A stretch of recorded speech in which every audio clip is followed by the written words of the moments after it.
A high-octane lap from Lando Norris around Bahrain. What do you make of this track, Nick? It's one that's been on the calendar for quite some time now in Formula One. Is it one that provides us with some decent racing? Definitely. There's two DRS zones.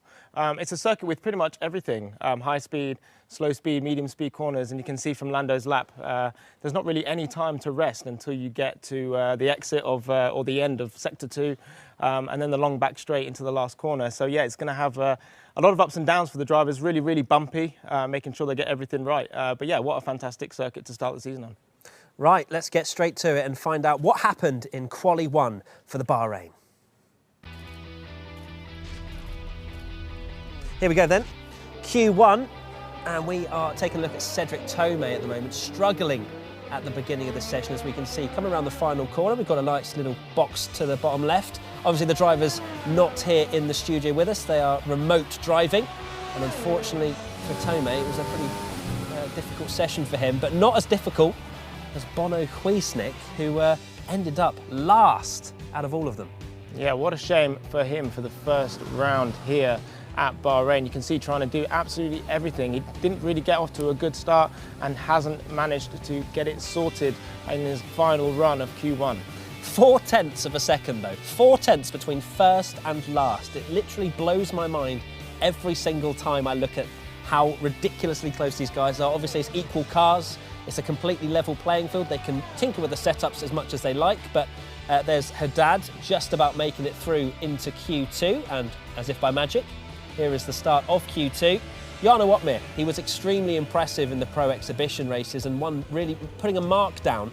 But the thing with the Alfa Romeo guys is that Opmeer is up against Dani Bereznay, who is a seasoned veteran and one that you would imagine would have potentially clinched a title by now.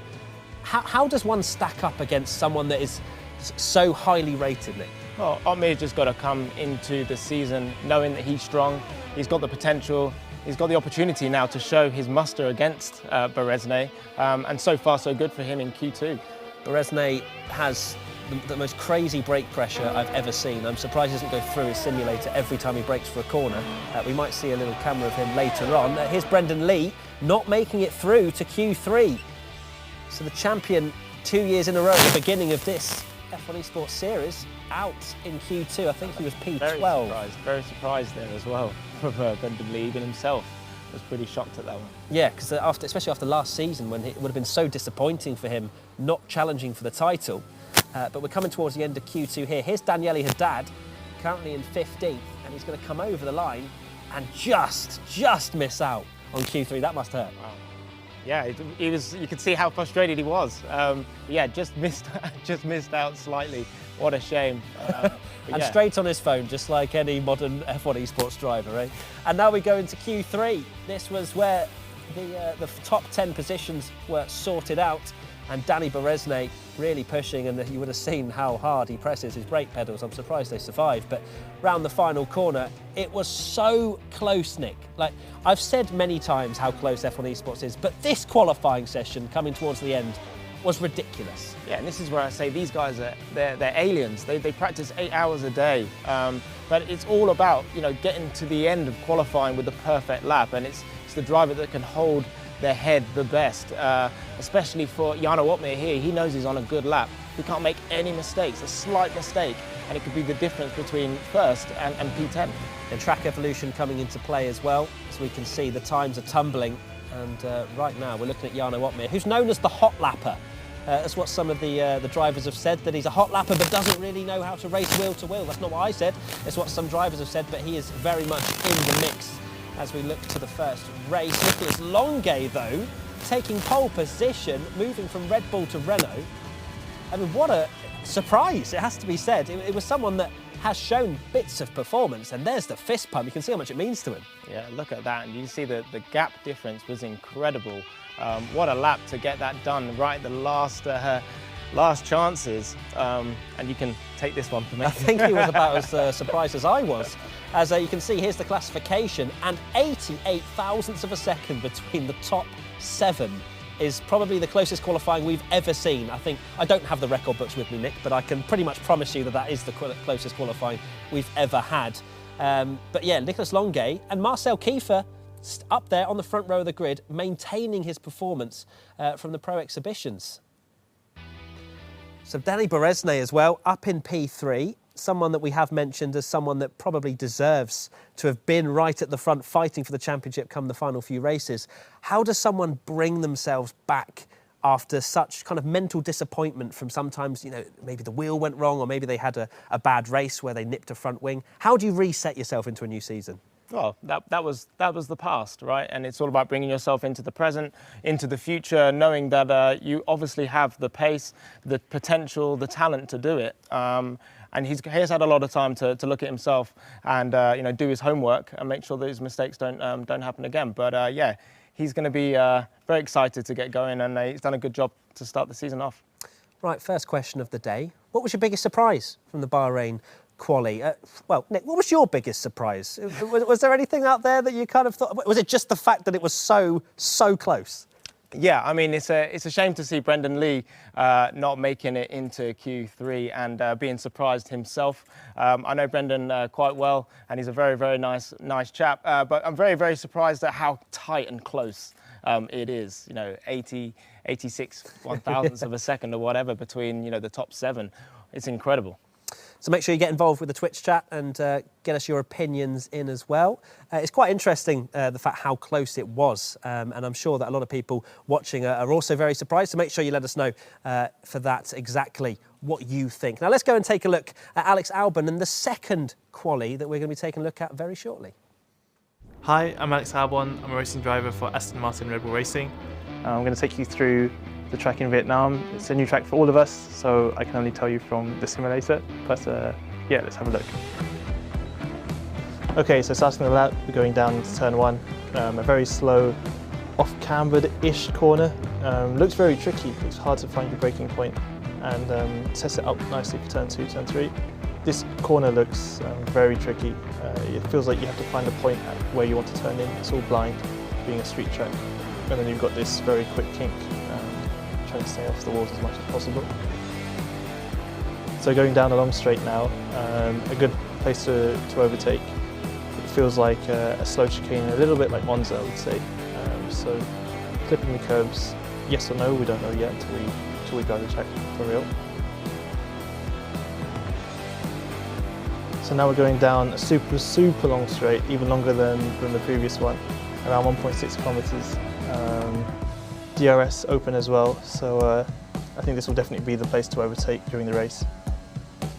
Into, I would say, one of the biggest stops on track, so it's of the year. We're going from huge speed into a first gear corner. Now it comes to the fun part, I would say.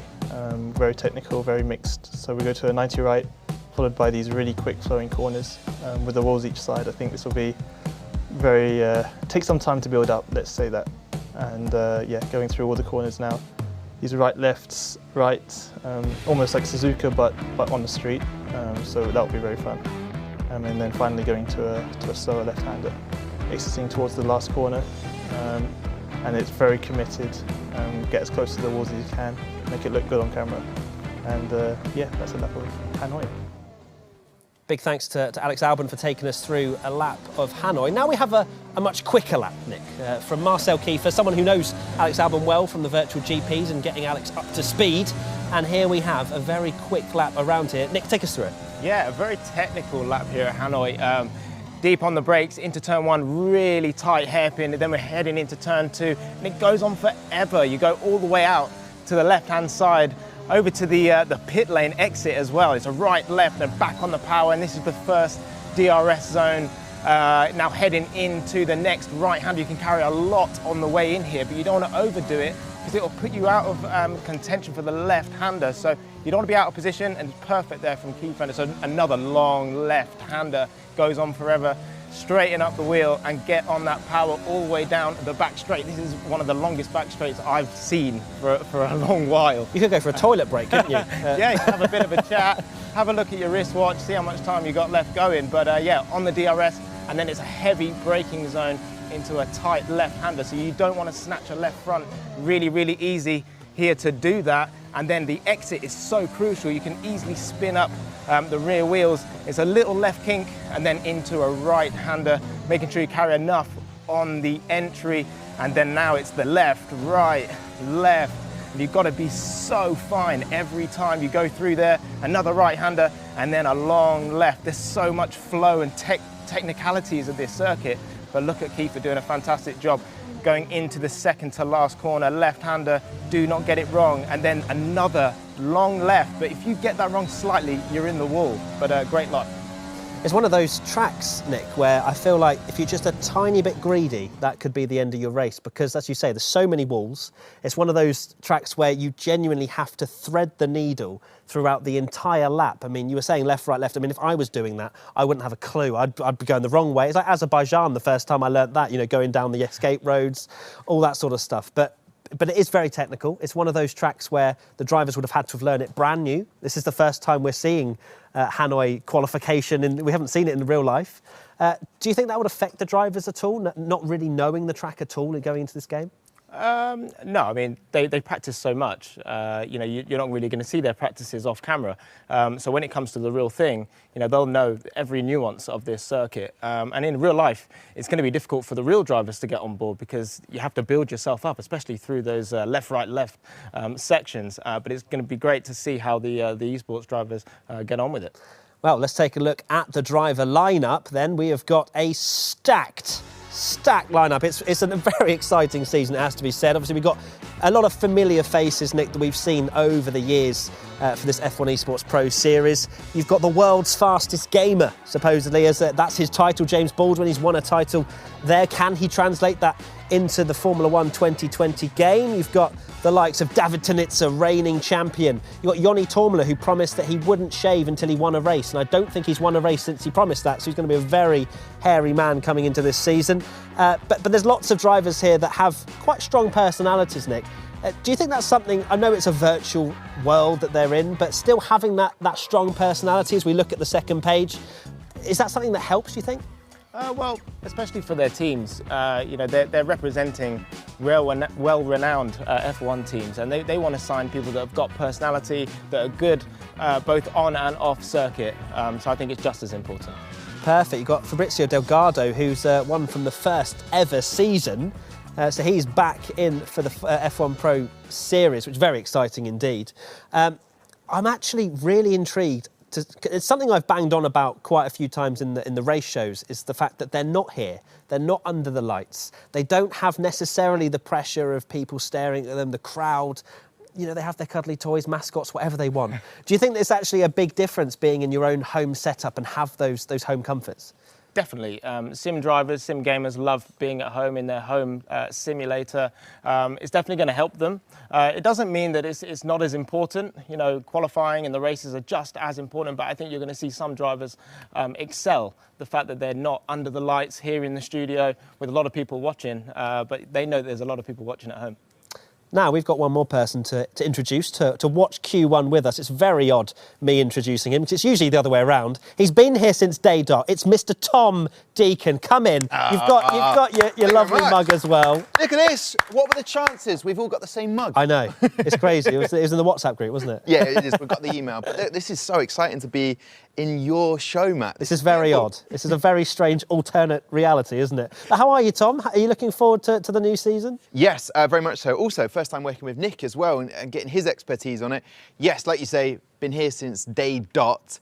This, I have to say, is that sort of title that could go to any one of those drivers. Watching quali from Bahrain was just phenomenal. And now we get, for the first time ever, to go to Hanoi. I'm beyond excited, Matt. 88 thousandths of a second covering the top seven. I mean, would you have the balls to actually say who's going to win this title? No way. I do not have the kahunas. But it could be anyone. But do you know what? I'll tell you what, the Alfa Romeo team looks so good with Jarno Opmeer. You talked about him being an incredible hot lapper, but I think this is the year for Danny Berezny, as long as he doesn't break any more pedals. Which is very likely by how hard he was pressing the brakes earlier on. Q1 is underway, as you can see. You can see all of us as well, which is so nice, isn't it? You can see all of our reactions as we see qualifying unfold. But Cedric Tomei, we're having a look at the moment. He had a very disappointing qualifying in Bahrain. And it's so difficult. I've mentioned this earlier in the show, the fact that these drivers have to provide a performance 3 times, not just one.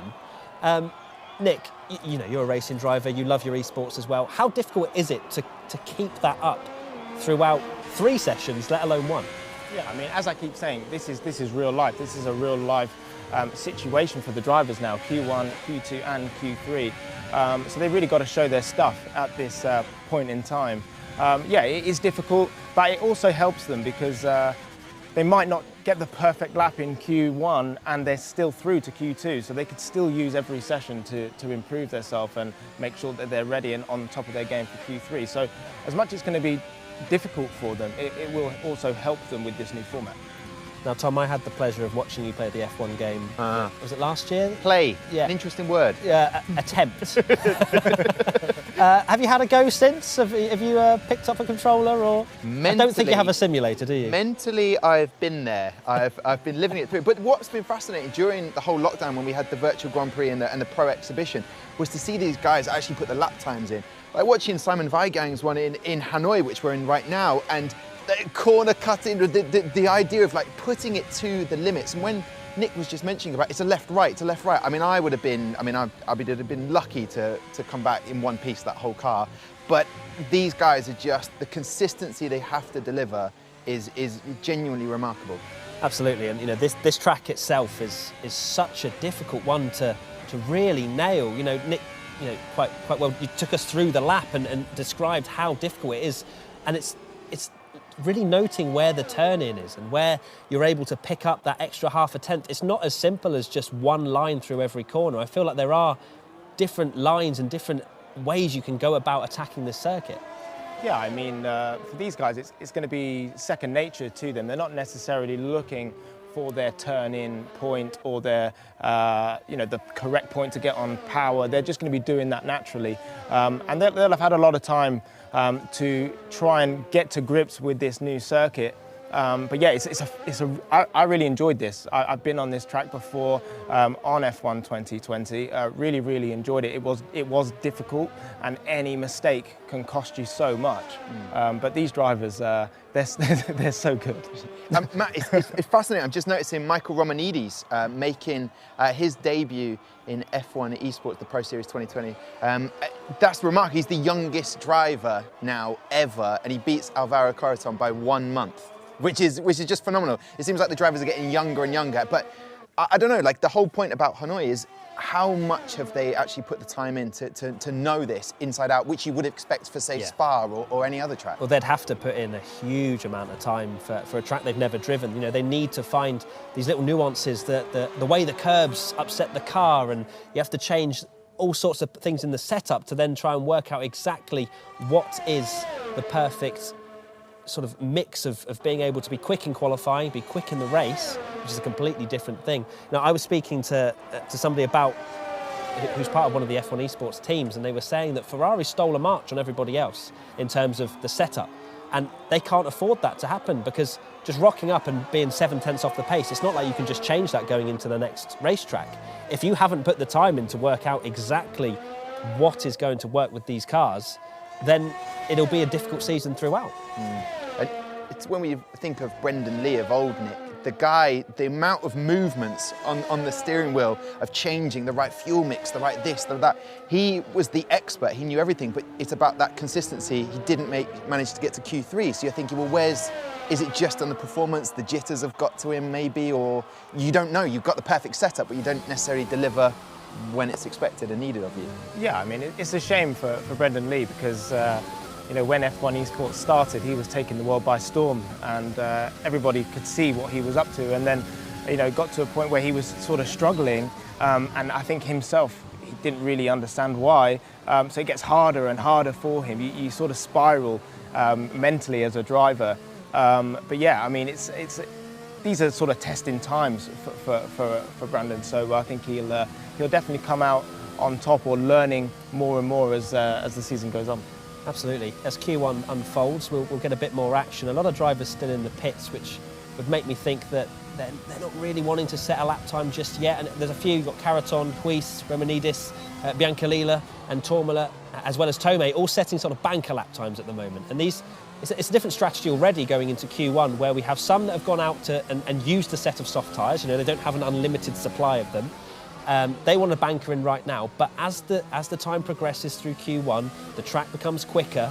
And I think it's a big statement from some of these drivers that aren't going out until the very last few minutes, that they're feeling extremely confident going into this season. Yeah, I mean, they're only going to get one lap out of a set of tyres as well. So they have to make sure that the lap that they do, even the banker, has to be pretty much up there, because we know with this series, you know, 2 tenths could be the difference between first and last. So it's all about maximising that tyre. Yeah, these guys sort of know everything they need to know about these tyres, I would say, at this point, as we now see James Baldwin, which is interesting to see him here. British GT driver and now driving for McLaren Shadow. So yeah, exciting to see him here. The world's fastest gamer, that's a big title to have on your shoulders, isn't it, Tom? It is, a lot of pressure on him. And also for the McLaren team in general, you have the least experienced team right there. No podiums, no finishes, none of them have ever raced as a team. So when they put James Baldwin out there and use the same title, you are the world's fastest gamer, no pressure, You literally cannot finish anywhere other than first. And it's interesting because we saw him in the Pro Exhibition and he was setting good times, but even when you looked at George Russell setting a time, he was nowhere near Freddie Rasmussen, but not far off. So as I said before we went live with Nick, it's like you just look at this and the time has gone into it.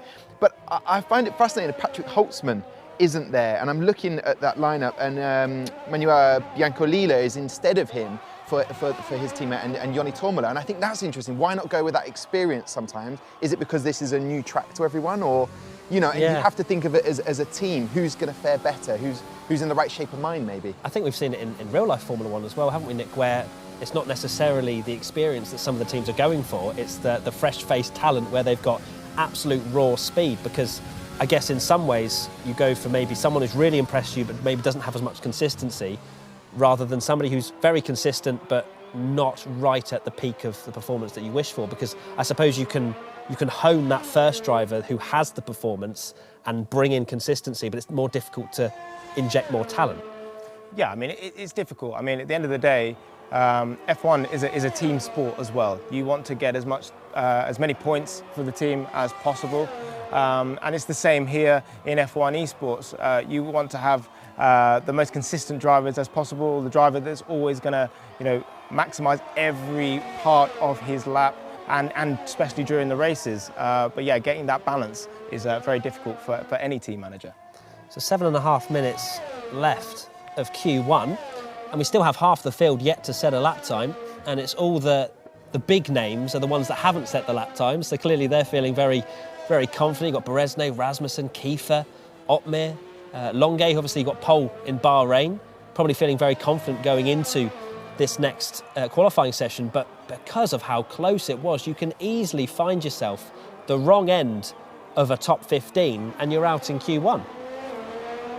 It's fascinating to try and work that out. The pressure's on them. I feel like if you sort of sit them in pit and you're not setting that fastest time, or as Nick says, that banker, the pressure's building. Surely there's pressure already on these guys, but then add that into the mix. It is nice to see, though, a familiar name, Fabrizio Donoso, back from season 1, had a hiatus 1 year out, then was with Sport Pacer, and now back in again. It's nice to see him and seeing if he's up to speed with the new 2020 Masters game. He finished P2, didn't he, back in Abu Dhabi when he was runner-up to Brendan Lee, which seems so long ago now. I don't know about you, Tom, I feel very old. Oh, but as we continue with these seasons, it's great to see how it's... Yeah, it's right, I'm off. worrying.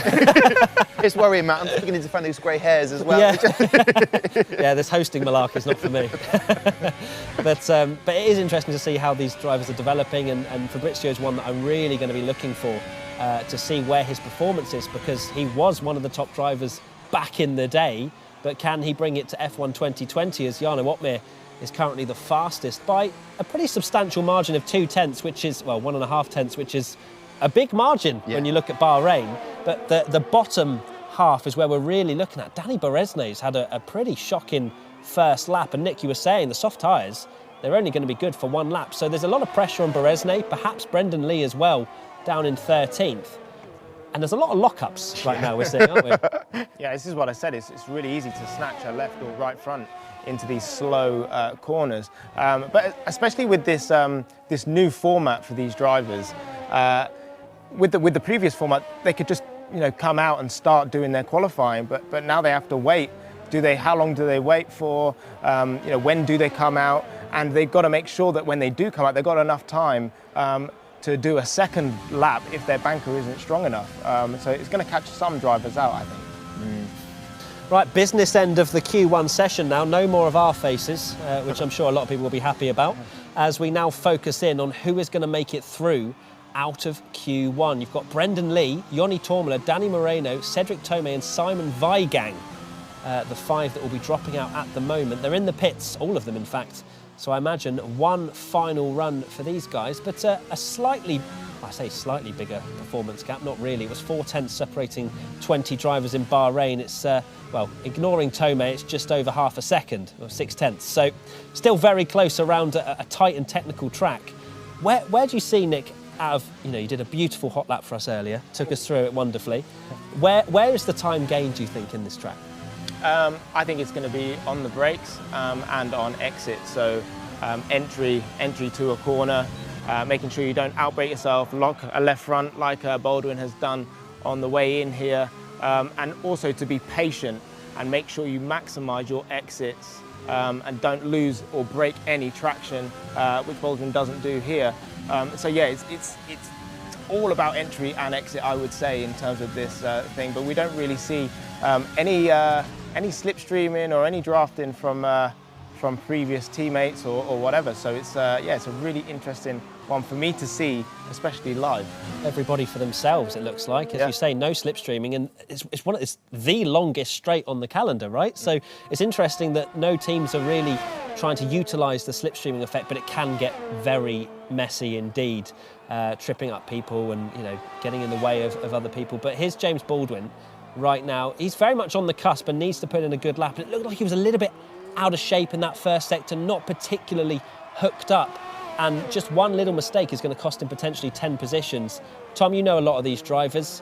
Do you think there's going to be a few of them that sort of harness this pressure and really utilise it in these last few minutes? Well, the ice cold man who's at the top at the moment with the fastest time in qualifying Q1 is Fredrik Rasmussen. He's called the Iceman for a reason. You don't know at any point whether he's stressed, panicked, happy. You just don't know any of the emotions. Yeah. But I think some of the newer drivers coming in, I mean, James Baldwin's up now to 6th. It's interesting that Bonahuis went out, not a great performance from him in Bahrain in qualifier, and how he deals with that coming into this. Does that change their mental aptitude of how they approach it? I know Nick said that it's in the past now, forget about it. But I think when we see in some of these corners that hesitancy and locking up, that's where I see that pressure and how they're delivering on the track. Yeah, I mean, you can see that these drivers are on the limit completely. Every driver I've seen that's gone through, any hairpin pretty much at the moment is locking a left or right front. It just shows how they're maximising their brakes. So I wouldn't say it looks like they feel pressure. They're just trying to eke every 10th of a second out of that car, because as we know, the smallest of margins can be very, very costly. I'm looking at those bottom 2, Matt, and I came into this 2020 Pro Series just wanting Haas to do more than they did last year, finished 10th in the team championship, and I was willing. I thought, well, they've got a brand new lineup, completely new. Floris Vyers isn't racing at the moment, but again, I feel like I'm going to be disappointed if they can't even get into Q2 at the moment. Well, Tom Deacon's disappointment is now on their shoulders, and I'm sure and you'll see it in the lockups, the pressure's there. Weigang hasn't actually set a lap time yet, so he has got a lot of pressure on his shoulders at the moment. Clearly just, I would imagine, obviously we haven't seen it on board, but it's just nipping the walls. You can see how close these drivers get to the walls, and just the slightest bit of impact will lose an end plate, and that's their lap time ruined. But Danny Moreno, a new McLaren driver, currently in 18th, and he just needs to find a couple of tenths. I mean, James Baldwin, I think, is probably quite happy with P6, But track evolution, Nick, it constantly winds the lap times down. So I don't think any of these drivers, probably past Caraton or Kiefer, can be truly sort of feeling safe. Yeah, definitely. I was just looking at James Baldwin and realising that he went up to P6 quite a while ago, and he stayed there, which is good for him.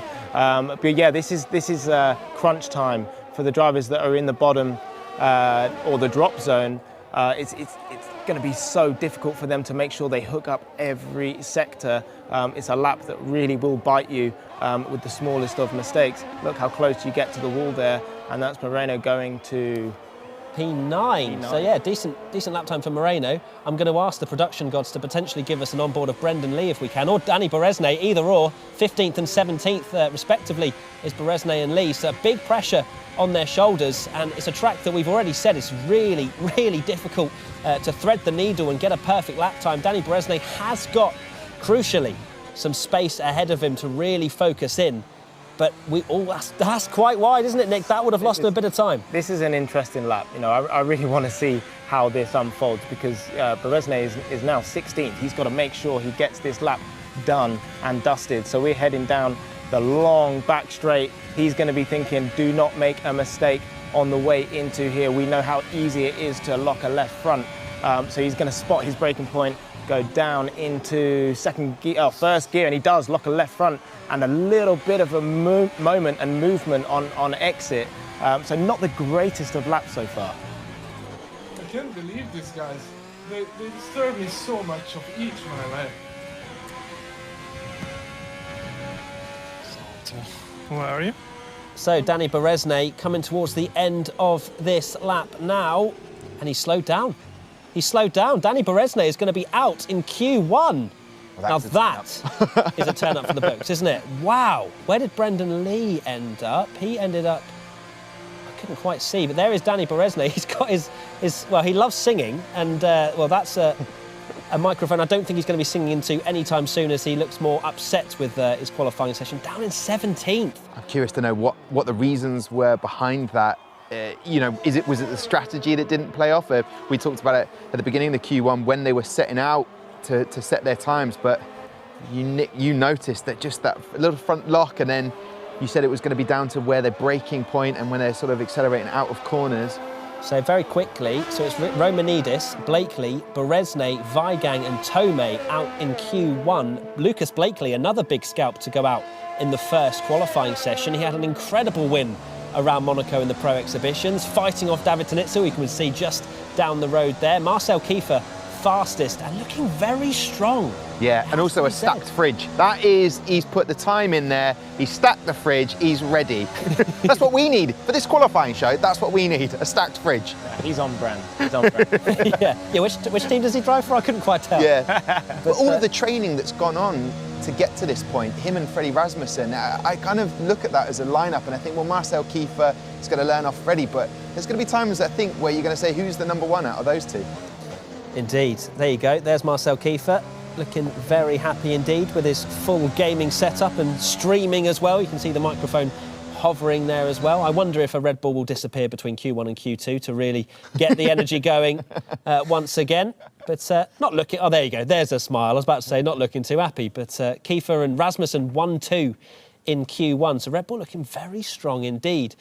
But it's not about who finishes fastest in Q1. It's all about who went out. And Brendan Lee just about managing to scrape through in P13 there. So as we take a look, continue to take a look. I'm curious to know, Kiefer. Can I ask Nick? Go on. When Matt asked earlier, well, he stated that some people in the community say that Jarno Upme is just a hot lapper, not very good will to will.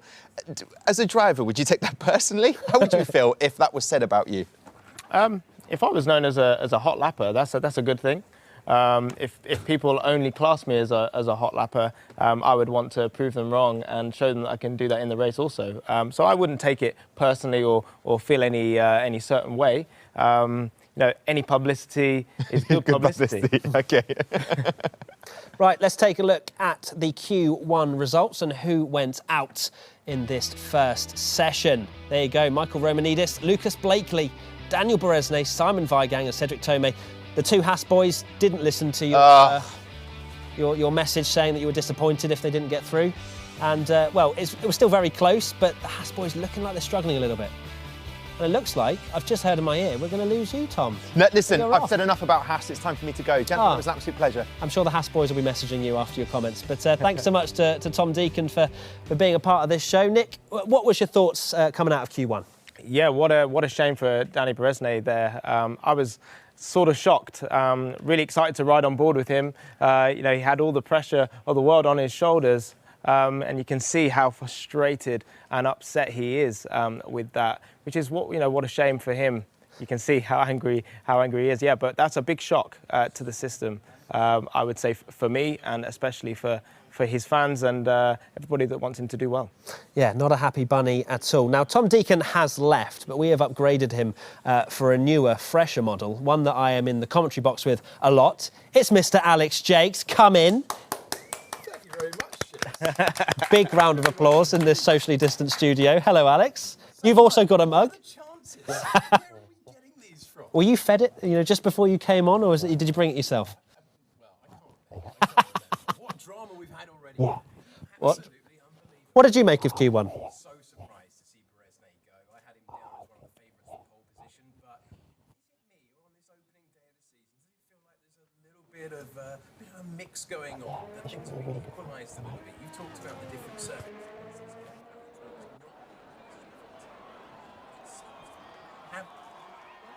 It absolutely does. And here we go. Q2 is underway. Very quick turnaround, and we are back underway. So Jarno Wotmere, this is the man we were just speaking about as the hot lapper, and one that, you say, Nick, it's one to, right, well, if you think I can only do hot laps and I can't race, well, watch me. And this is exactly what he's doing. He's in Q2 at the moment. If he's a hot lapper, surely qualifying is exactly where he wants to be. Oh, for sure. But he is also carrying the weight of the team on his shoulders now that Beresnay is out of Q1. So, yeah, this is his bread and butter, isn't it? This is what he's known for. So he's going to be super confident going into this session. He did a great job in Q1. So it's perfect for him to be able to learn more and more going into Q2 to hopefully get into Q3. Now to everyone at home, you can now see our ugly mugs once again. We will go back to full screen as we... Speak for yourself, Matt. We will go back to full screen when we get towards the end of this session. Alex, obviously you've integrated yourself beautifully into F1 Esports. You love doing it. I love commentating alongside you. What have been your hot takes coming into this season? Is there anyone in particular that you're looking... I know you said Beresnay was one that you were hoping to really push forward and maybe put a championship challenge on the table, but anyone else, old or new? Well, it's interesting you were mentioning Brendan Lee and that he'd done it in the past and he came back. And what I think we saw in the exhibition races earlier this year is a real determination to, in the nicest possible way, Matt, shut you up. Because he doesn't want to hear about that anymore. He doesn't want to hear about glory's past. He wants to remind everyone that the standard has moved forward. That much is clear, but he's gone with it. So I expect a response from him this year. But what I'm really intrigued to see is whether the virtual races that we saw earlier this year, the pro exhibition races, were like a mock exam or like the real thing. Is that going to give us the running order that we have? And intriguingly enough, if you add up all the results of those races that we had, Lucas Blakely would have taken the unofficial championship. And yet he's already out. So the answer to my question appears no. We can't learn too much from those races earlier in the year. But guys, this is a really extraordinary track because you always think, what can we liken this to? This is a little bit like Baku, but the speed and certainly that final sector, pretty much unlike anything we've seen for Formula One really ever before. It's incredibly narrow as well, isn't it, Alex? It's not one where you want to be a Danny Beresnay starting 18th going into the race later on this evening. But obviously an incredibly long straight and such a hard braking zone into that hairpin. I mean, it's practically a standstill as you come out of it. Do you see, as we go into the race later on, that there'll be a few incidents into that very heavy braking zone on lap one? Well, it's also, yeah, absolutely, because you're going to be, sometimes you're in between. Are you going to send one to the inside? Are you going to try and play it safe? Remember, in the real thing, we've heard George Russell, who won so many virtual Grand Prix earlier in the year, say that in Russia, he was like, right, I'm gonna go aggressive, and it cost him the entire race. Sometimes if you back out and you take the approach that, well, I'm going to ease off, you can get yourself into more trouble if you go aggressive. So they're between whether they're being cautious or not. It will be fascinating to to see how they deal with that. And it's nice to actually have a look at this Vietnam circuit, isn't it? For the first time in this situation. And it's an unusual venue. As we get our first lap times on the board, surely the lesson from what we saw a few moments ago is get your lap time in early and give yourself a foundation to build on for the remainder of this qualifying session. Well, you say that, 9 minutes, and we've only got 3 lap times on the board. Come on, a lot of the guys. The lessons, come on. Hey, I think probably, Alex, they know a little bit more than you do. Well, I think that is definitely true, but still offensive when you say it. I love you, really. But I think it's obviously down to track evolution and trying to get your laps in right at the last second. Nick, what do you think the lessons they've taken from Q1? Because I think they are still learning this track, especially when you've got these pressure moments. What do you think that they would have learned between Q1 and Q2? Is there a different strategy that they would take as they go, as they further their way through these stages? Well, as a driver and that is on a lap and learning as they go along, you'll see on their delta, they might be a tenth up, half a tenth up. On entry, did they keep that all the way through the corner to the exit of the corner? Where were they at the end of sector 1 in comparison to their previous lap? And as a driver, you're going to be thinking about that all the time, so that by the time you get to Q2 and your second run and your second shot at it, you will know, that lap wasn't that perfect, but I still got through, or it was just enough. So if I string all of these sectors together, then I'll be just fine. Yeah, loving those comparison graphics as well that we just saw. It wouldn't be an F1 Esports Pro Series if I didn't use the word spicy at one point, Alex. And I think they are very spicy graphics, aren't they? It's good to see more insight. There's more content here. People have been asking to see qualifying in its glory. Well, here you go. Yeah, it's in your contract, isn't it, Matt? You have to say spicy at least 3 or 4 times every show. It's great to see more graphics to give us more of an insight, to give us more of an understanding where the drivers are making the difference, where they need to improve. As we see a lock-up there riding on board with Brendan Lee, who now begins to thread the needle. At the end of the Baku lap, we have a couple of corners like this, not an entire sector with no margin for error at all. It's all right, I'll go back into relaxed sofa mode rather. Oh, no, you can't stop. I'm getting lured in, guys. I'm getting lured in. Keep going. I like it. Another lock up there, but it's looking quick for him. It's looking efficient. This final corner, the amount of speed they're taking through there with no margin for error, it looked quick because it was quick. Fastest time for Brendan Lee. Yeah, great lap there. Great lap for Brendan Lee. I think he'll be super happy with that. That puts him on the front foot, I would say, for himself mentally, knowing he's got the pace. Let's see if that is good enough for him to hold top spot or where he'll end up at the end of Q2. Yeah, I think 31.9 was around the fastest lap time in Q1, so Brendan Lee going to be very happy with that. Yoni Tormler displaces him at the top for now, but we are still waiting to see a lot of representative lap times from the majority of the field. Here's Marcel Kiefer, who has been looking incredibly strong already. Tonitza into P2. Yeah, nice. So a lot of 31.9s being dropped in, so I feel like I'm going to start losing the plot a little bit with how close qualifying is becoming. Alex, Marcel Kiefer about to come over. He's definitely started to impress a lot of people, hasn't he? He has indeed. We know that he's got the pace, and there's a lap to show us. A 1:31.8, first driver into the 31.8s in this session. Yeah, I think he's going to relish the challenge, and there are hardly any higher challenges than being Freddie Rasmussen's teammate, but he wants to stake his own claim. At the moment he's doing it as we ride on board with the other Red Bull. Now, I've just heard we have someone on the line going by the name of Danny Beresnay. Danny, we saw your reaction after Q1. How are you feeling, mate? Have you recovered from maybe that slight mistake?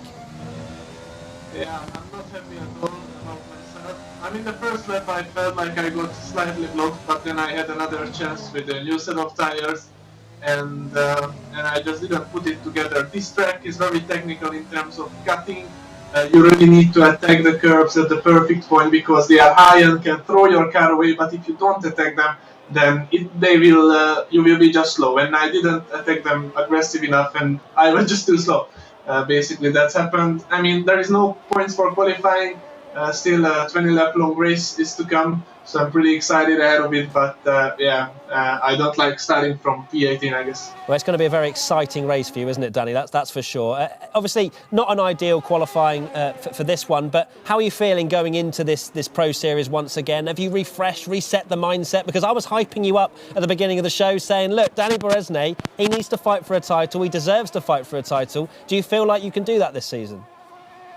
Yeah, I'm pretty sure I have the capability of doing that. It's all just about performing under pressure. It really doesn't matter what lap times we are doing in practice sessions and how persistent we are if we cannot put the lap together when it matters, just as it happened to myself. And I actually listened to the show and thank you very much for everything you said. I try to live up to all my fans and all your expectations this year. And your left leg, just finally, I mean, how hard you press that brake pedal is quite possibly the scariest thing I've ever seen. I wouldn't want to get in a fight with you if it was a kickboxing match. Is there any sort of strategy to that? Is that just how comfortable you feel doing that with your braking? So, to be honest, under pressure, I feel like my legs are not that sensitive anymore, so maybe the leg starts to shake a little bit. But also, if you press something hard, you usually press it faster as well. So the initial input for myself is maybe faster than an average driver. So that's why I chose a hard braking pressure. And I also know that many of the racing series in real life have pretty hard braking pressure as well. Of course, because of the G-forces too. So I press it as hard as I can and then the car stops. Perfect. Well, thank you so much for your time, Danny. Good luck for the rest of the sessions, and we'll speak to you very soon. Yeah, thank you very much. Have a nice show. Right, let's continue on with Q2. We've got 3 minutes remaining. Alex, I'm allowing you to just turn up the hob a little bit here with your commentating.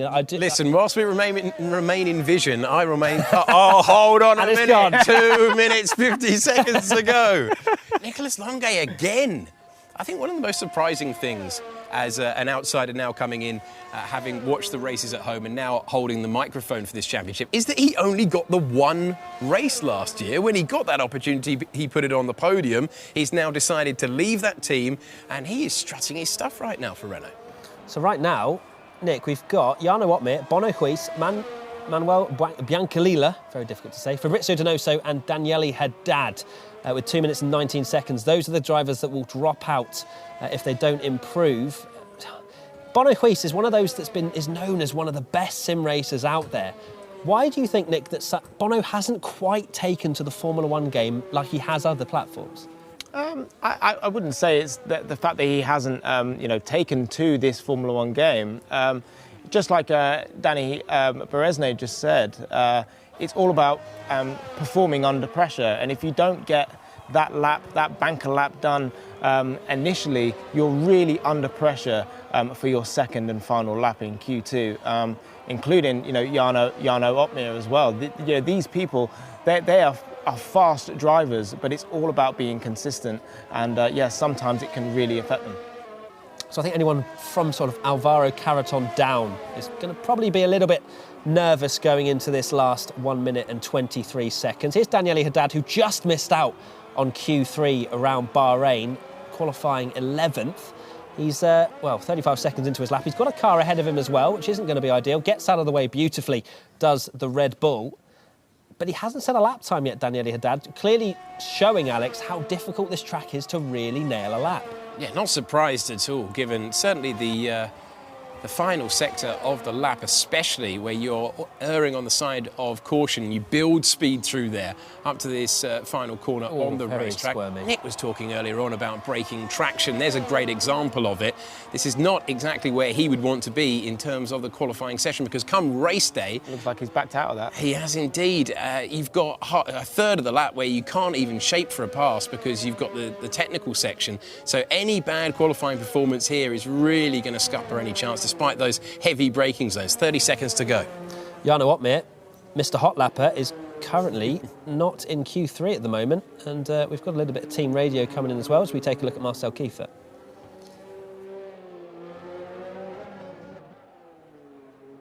He's still, I think, fast enough.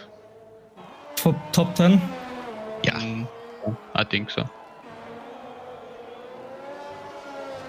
Right, there we go. The session is over, which means everybody will have had to have started their laps if they want to improve. That's an outfit of Jarno Opmeer locking up quite heavily, but making the apex crucially. As you mentioned, Nick, it's all about getting every tiny bit of performance out there, and sometimes snatching a break isn't the worst thing ever. No, I think it looks like a lot of people are doing that, so it doesn't mean that they're actually affecting their lap. As I said, it's showing that they're on the limit of the brakes. Now we're going to the last corner and see if this is good enough for Opmeer as he goes P2. What a great lap. Yeah, Opmeer up to P2, which should see him safely into Q3. Here's Bono Huis, who is currently under pressure as well. Alex, I want some commentary now. Come on, give it to us. Go on then, Matt, as you are so nicely. Bono Huis heading out in the second part of qualifying at the moment. Needs a lap, needs to do something about it. Down to 14th now. Caraton, Moreno, Benito, the driver you're on board with, and Daniele Haddad heading out at this stage with a yellow flag out there on the circuit. Freddie Rasmussen has gone fastest of all, but we're focusing on the 5 drivers that are going to be eliminated. Look at the concentration. Look at the focus right now. And it's because Bono Huis so respected for his performance in multiple games around the esports world, but it's this lap that he needs. Little brush of the inside wall, the outside wall. Is it fast enough? It's not, and he is eliminated along with Baldwin as well, coming over the line. Daniele Haddad has found a lap and gone up to 10th. Wow, so that was on his second lap on the soft tyres, because he backed out of that first one, didn't he? That is an incredibly impressive lap from Haddad. And look how happy he is in that bottom left-hand corner. And I was thinking, oh, he's backed out of that, and how much of his tyres has he taken out on his first attempt? But yeah, that's really, really good from him, and you can see just how happy he is to get the job done, because he struggled to do that in Bahrain, didn't he? He did, and that would have, just about on the right side of getting through to Q3 this time. He was 11th in Bahrain, and you can see how much it meant to him. I think that was probably one of the laps of his career, to be honest. He didn't drive into the back of the Mercedes, that's the AI. But I mean, the fact that he's done a 31.9 on the second lap, probably a couple of tenths you've lost in performance just by the fact you've gone round an extra rotation of the circuit. So there you go. That is the end of qualifying 2. Freddie Rasmussen currently the fastest. There's Daniele Haddad, still absolutely buzzing at the moment. You can see he just looks like he means business, doesn't he? Yeah, he does. He looks very fired up. Straight on social media, obviously. I mean, yeah, he looks angry almost. You know, he looks really like he wants to make sure he does everything right, and you can see he lives and breathes his performances, and he's done a fantastic job. Really happy for him. I don't know whether it's the camera angle or if he genuinely is head height with his steering wheel, which I think is very rare to see. I don't know if it's the camera angle, but it does look like that's just his style, which is interesting. Like Jarno Opmeer is another guy that I've noticed from previous seasons where he is practically on top of the steering wheel. Like there is this much gap. And driving Miss Daisy. Yeah. So it's interesting to see the different styles. You've got Danny Beresnay almost going through his brake pedals. You've got all sorts of different driving styles. And Daniele Haddad, it doesn't matter. It doesn't matter how he sits as long as he gets to Q3, right? Yeah, it's all about being as comfortable as you can be to make sure you can do the best performance. It's all about tenths of a second, you know, from hitting the brake pedal to accelerating, all those sort of things, and you've got to make sure that you're in the right position. Look, the powers that be, Alex, have said, do you want to stay for Q3? And I'm going to say you do want to stay for Q3, even though your face doesn't tell the same picture. Let's take a look at who has been eliminated in Q2. So it's Donoso, Biancalila, Baldwin, Caraton and Huis. We rode on board with him, unfortunately not making it through, and we finally get to where pole position is sorted, Alex, and we're going to keep you. We're not going to let you go. It's not really. It was a rhetorical question, if anything. The coffee can wait because we have qualifying, and it's going to be a very, very interesting session indeed. There, no huge shocks, would we say, in the second part of qualifying there? Yeah, I'd say that's pretty fair. I mean, James Baldwin was looking quite good after Q1, world's fastest gamer, as we know, as the title. I think you're going to be hearing from him if you keep world's that. 13th fastest gamer in Q2, but wow. Either way. Wow, but, nice. But he's incredibly versatile. You know, he's racing in real life GT, British GT, and it's great to see these esports drivers really kind of. We've got Chembol Bassi as well racing in GT4 series, and these drivers are getting pretty good at not only racing in gaming, but also in real life as well. Yeah, it can really help you. I myself started sim gaming, but it wasn't esports back in the day, and it does help you, transition. You learn everything you can in terms of engineering, car setup, braking, accelerating, and lines for when you get to do that for real. So you can see this. It's a great chance for people that want to get into motorsport, use sim gaming and esports to do that. So going into Q3, Alex, well, your top tip before was get a banker in. Would you say that's what the drivers will be listening to? Well, you didn't like that advice, so I'm a little bit nervous right now. No, this is about pure speed. This is about who is fastest around a circuit that they've put the hours in. Clearly, they've put the hours in, but who can deliver under pressure? Don't have the pressure of the arena anymore, but they do have the pressure of delivering. You can see how much it meant to Haddad just to get into the session. So can you take that step forward? Can he get that lap in nice and early for a foundation to build upon? That's going to be interesting. And can some of the drivers who struggled in Bahrain qualifying hit back? I'm thinking about our reigning champion especially. Yeah, it was incredibly surprising to see Haddad be able to get through on that second run on the soft tyres, because they were surprising to me as the F1 gaming expert, as I've been titled as, but also... That's what it says on the graphic. Clearly it shouldn't surprise me if I was actually. But no, it was interesting, and that could be a learning going into Q3, where maybe some of the drivers will be so frustrated if they lock a brake and lose a huge amount of time, Nick, where they actually might have another attempt going towards the end of the session. Yeah, but that might be something that Danny Haddad had already sort of practiced as such. Can I make a mistake on one of my laps and still have my tyres there ready for me? Because he only done the first sector, so he didn't really use the whole tyre and the life of the tyre itself, but to know that he still had the tyre underneath him is maybe something he'd have practiced beforehand. Right, we're into the big boy session, Q3. This is where pole position will be decided, and everybody straight on an outlap, Alex. Taking your advice, Daniel Haddad already coming towards the end of his first flying lap. So clearly, they've decided that they're not going to stick around in the garages anymore. They're just going to go full pelt for the entire session. Over the line to get the banker lap in, the 1:32.6. That's a good start. Pretty decent effort for him. Picking up where he left off. Johnny Tormula just gone ahead as we ride on board with Jarno Opmeer. Under a bit of pressure there, delivered. Got himself out of jail with that last lap as he goes on through the inconvenience of the long turn there. First part of the lap based on the Nürburgring, where the Grand Prix was at the weekend. Herman Tilke's designed so many circuits down the years that he's basically borrowing bits from everywhere else now. And then it's haul on the anchors for what is, funnily enough, you'd be able to tell from that racetrack, it's a roundabout right in the middle of that turn, and then it's the longest straight in the entire calendar, 1.5 kilometres in length. So not much for Jarno Opmeer to do, but go up through the gears, wait for it. I've gone too early with the commentary. All on the anchors now, and slightly wide on apex there. That's the sort of thing that can really cost you, given how close we saw qualifying was in Bahrain. Yeah, I mean, he's not going to lose too much time there, but that's not perfect. And we know Jarno Opmeer, especially being Mr. Hot Lap for what he's known for, would want to be perfect with every corner that he goes around here. As you see, heading into the final sector, trying to maximise his entries. You see he got a bit of understeer at the mid-corner there, but into this penultimate corner on this lap, will it be good enough as a banker lap to go P1? Really close to the wall there, and it's a 31.8. Yeah, lovely lap from Jarno. Really popping in a banker. I think 31.6 was the fastest we saw in Q2, so there's still a bit of time to be found as the track evolves towards the end of this session.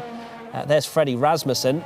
The two Red Bull drivers looking very strong indeed coming into this season, and you wouldn't have expected anything less after seeing their performances in the pro exhibitions. One storyline that Nick, we should probably tell you about, we love a storyline in these shows, is Tormula versus Marcel Kiefer, and the fact that Tormula was a Red Bull driver, and then he got demoted to AlphaTauri, and Kiefer was given the shot at Red Bull. Fortunately for Tormula, it doesn't mean he has any lesser equipment because they're all in equal cars, but there's still that story there where Kiefer was given the promotion to the big boy team, for want of a better phrase. And so there is a few things here for Tormula to prove at least.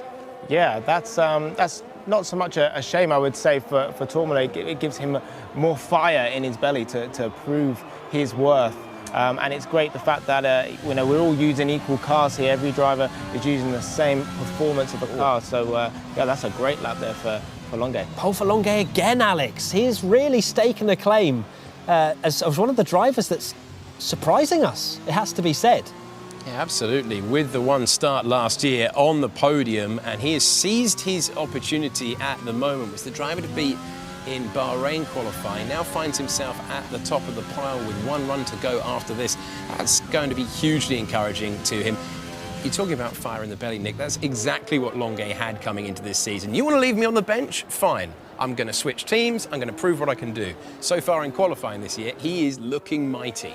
Yeah, he's taken to this new game like a duck to water. It's incredible to see from Longuet. And, well, can he keep this up? I mean, it's an incredible talent to be able to churn out a sort of a high 31 around this track and just be able to do it in Q1, Q2, Q3, and that's the consistency, Nick, you were talking about earlier, and it's really going to put him in good stead, as we see the spicy graphic come up on screen again. It's going to put him in good stead to just pick up points every round, because that's what you need in this series. Yeah, for sure, and to do it on your first lap of Q3, it almost takes the pressure off you for your second lap, so you can just chill and try and know that you have got time on the table still.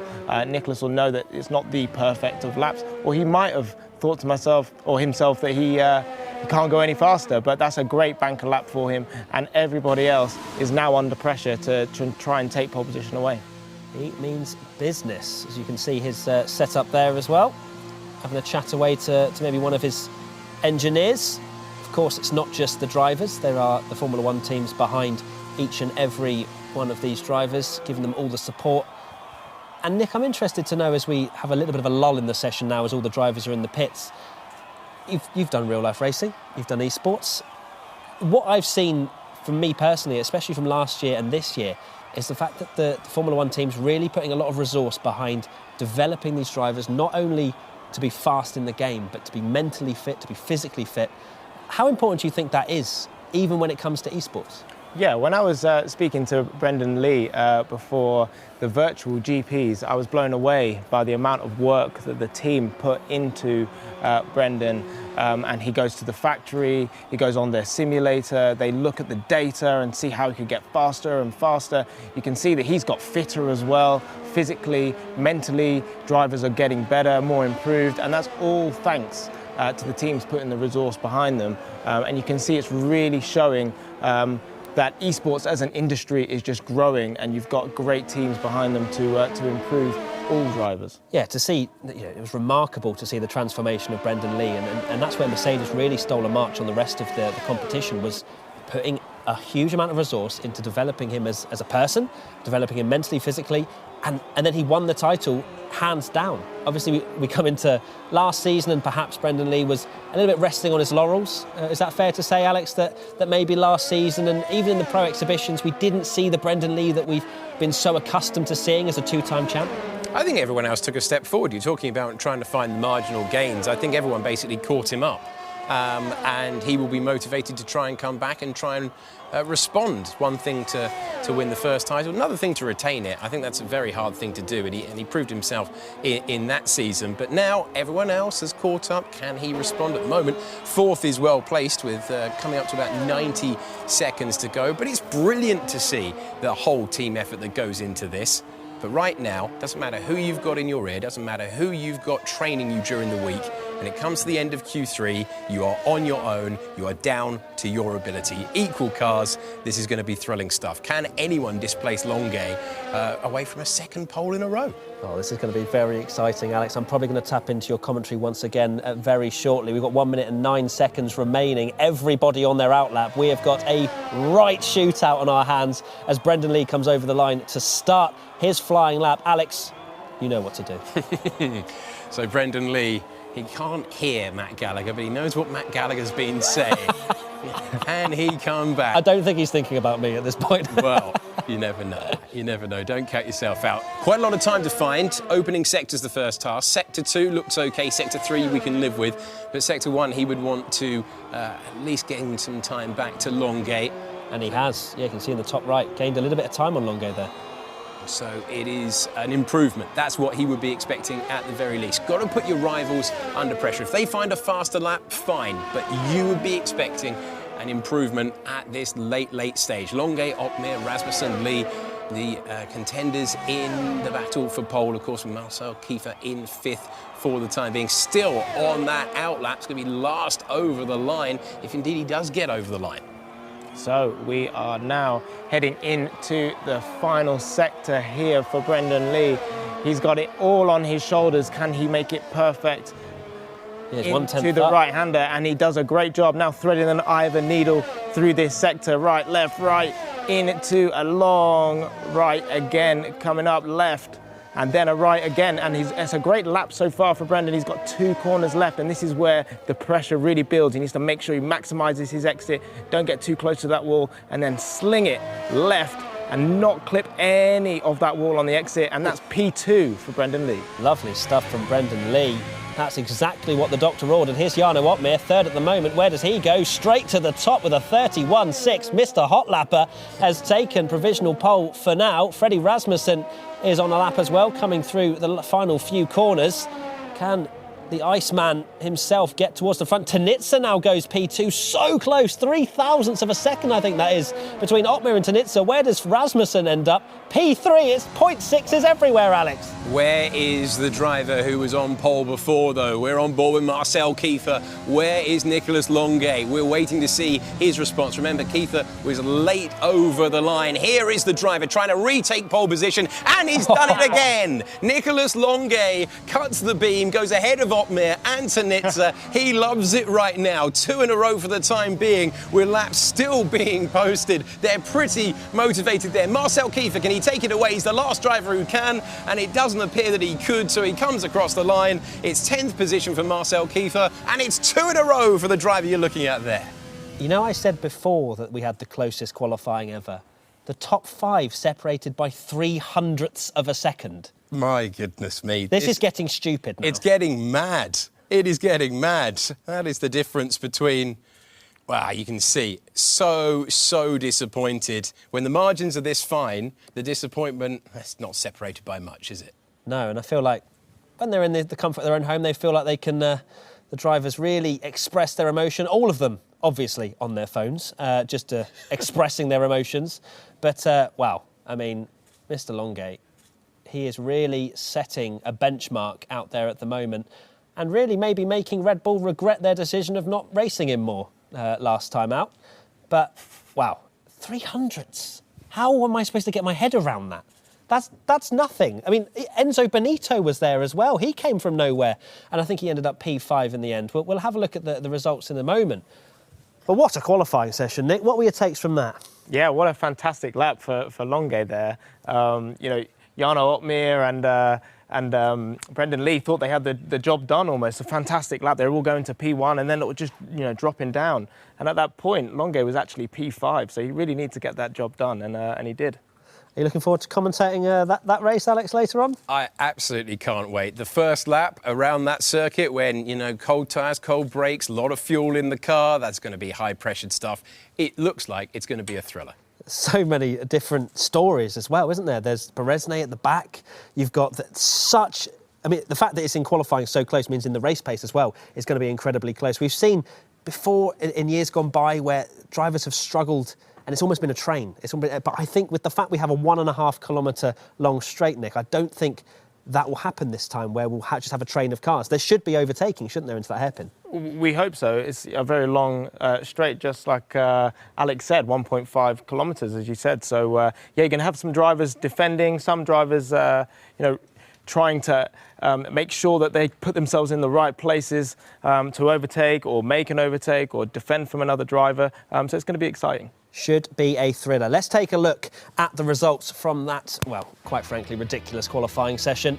And there you have it. Nicolas Longuet by 0.04 of a second. Then you have Tanitsa 0.07 of... literally, I need to lie down. This is ridiculous. But, yeah, incredible qualifying session. Longuet, Opmeer, Tanitsa, top 3. Freddie Rasmussen will be very happy, I'm sure, in P4. There's a long run, as we've mentioned, down that 1.5 kilometre straight. And Enzo Benito, pretty decent. Ferrari, FDA Hublot Esports, they really struggled last year to get a good enough teammate to Tanitsa to take it to the Constructors' title.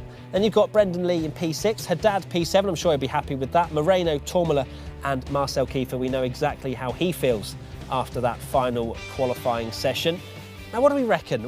Was there any sort of driver star moments from there that you'd really take out, Alex, from that session? I think Longuet, under the pressure of having 4 drivers go ahead of him before that final lap, knowing that tiny margins, one even like imperfect apex and it's disappeared. That's the difference between going down to 6th and delivering under pressure. He's the new target man on this opening day of the season.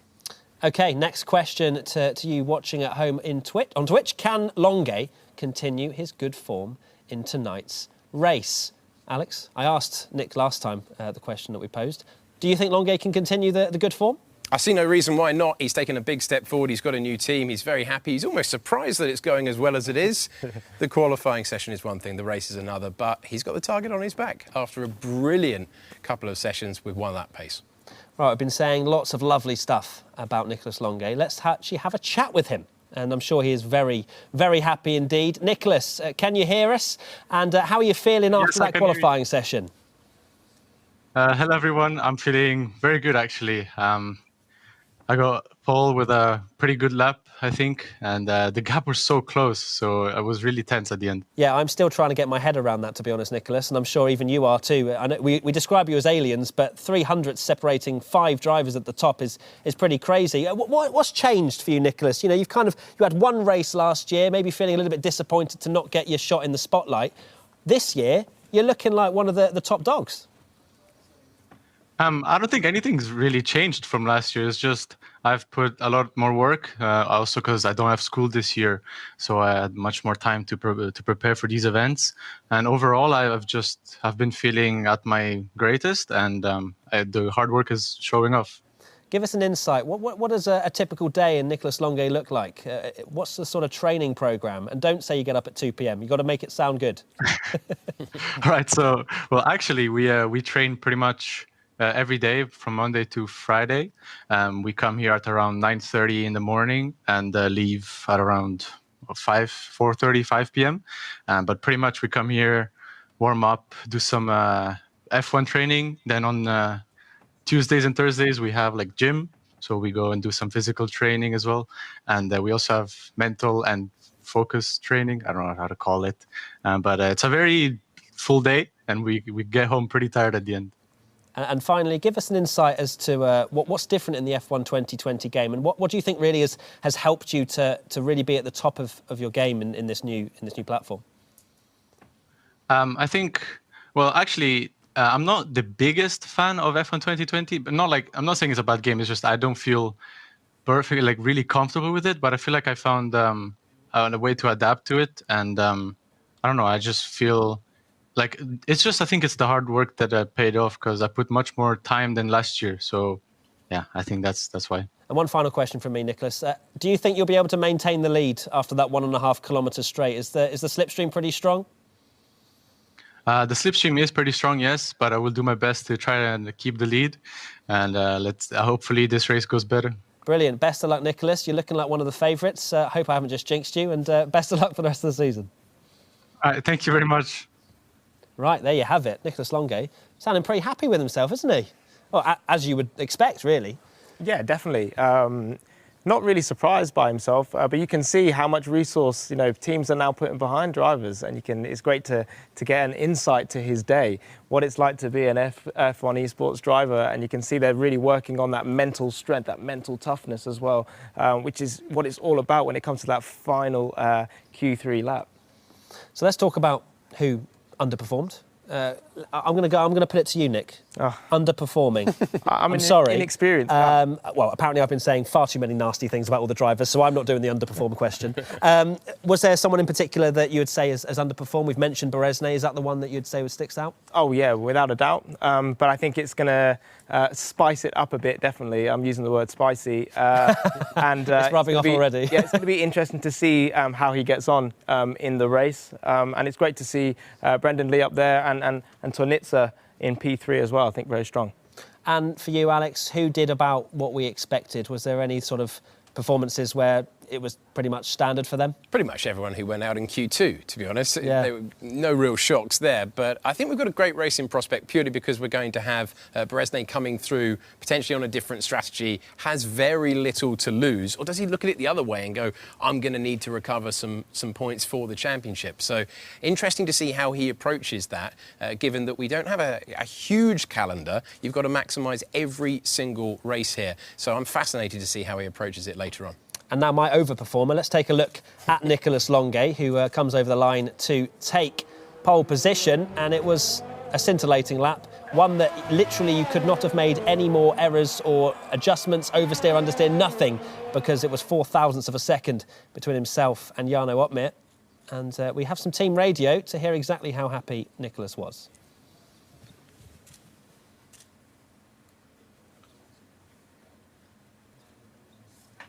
Oh my God! Let's go! Nice, man. Oh my day, 4. Well, there you go. Nicolas Longuet, very happy indeed. Final thoughts, gents, about what we've seen in qualifying and how excited you are for the evening show later on. I think it's great to have a qualification show and great to have a new format. Q1, Q2, Q3, I think it went very, very well. You can see drivers learning and learning and learning every lap, every session. So I think it's a great opportunity for the drivers to learn a new format that way. And you, Alex? Heard a lot of hype about this show. And I think you guys have delivered all the way through. It's been a great watch. It's been brilliant to be able to see how they build their weekends at the start. And some drivers with a lot to do later on. Of course, all the points given out in the race, but we are set up very nicely indeed. Right, there's one last thing to do, and it's tease the evening show. Very excited indeed to be back in the commentary box with you, Mr. Alex Jakes. And there you have it, 7:30 p.m. BST. We'll have Bahrain and Vietnam, and I'm very excited indeed. It's been awesome to have this first qualification show. Make sure you tune in next time, which will be later on this evening for the races, with not just qualifying. And I'm very excited to be in the com box there. And Tom Deacon, of course, will take over this job. So we'll see you very soon.